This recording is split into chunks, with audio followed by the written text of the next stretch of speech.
Hello, this is Mr. K's and it's 21.5b. 21.5b.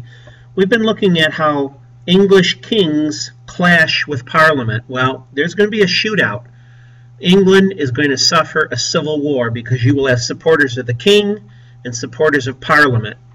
Parliament wanted to limit the power the king had, and all the way back to 1215 with the Magna Carta and King John. That's going to come back and in the 1600s spill over into open war. War is going to topple the king. War topples the king. During the autumn of 1641, Parliament passed laws to limit royal power. Parliament passed laws to limit royal power. They wanted law higher than the king. The English Civil War. Notice it was about 7 years long. The English Civil War is where supporters and opponents of King Charles I fought each other. It's English versus English. That's what a civil war is. The followers of Charles I were called Royalists or Cavaliers. C-A-V-A-L-I-E-R-S. Royalists or Cavaliers.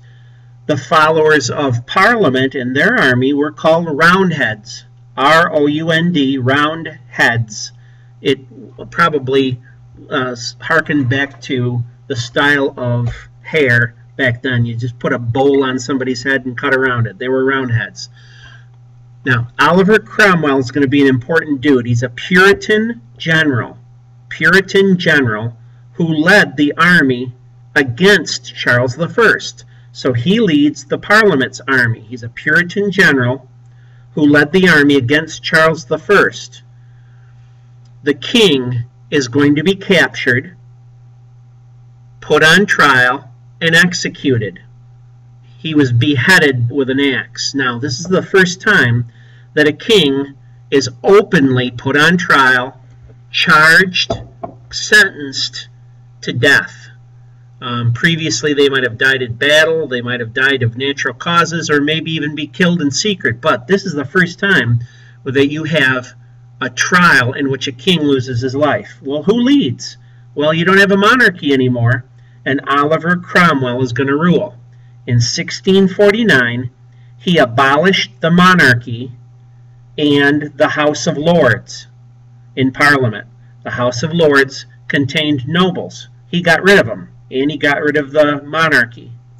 He established a commonwealth, C-O-M-M-O-N-W-E-A-L-T-H, a commonwealth, with a republican form of government,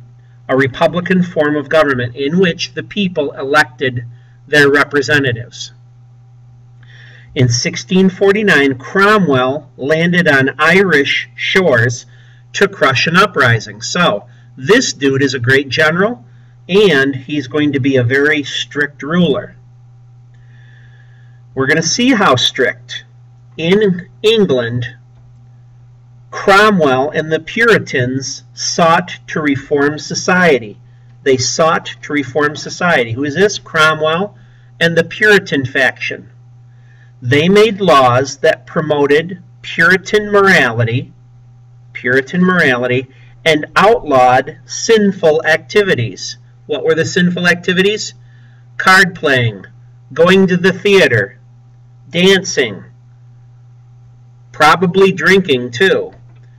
They outlawed sinful activities. Well, can you imagine how that's going to play in England? Everybody hated him, but he was a strong ruler, so they had no choice but to go along with it. So during the years Cromwell rules, people are not loving this. Well, this is the end of 21.5b. We'll pick up down the road. This is Mr. K's. I'm out.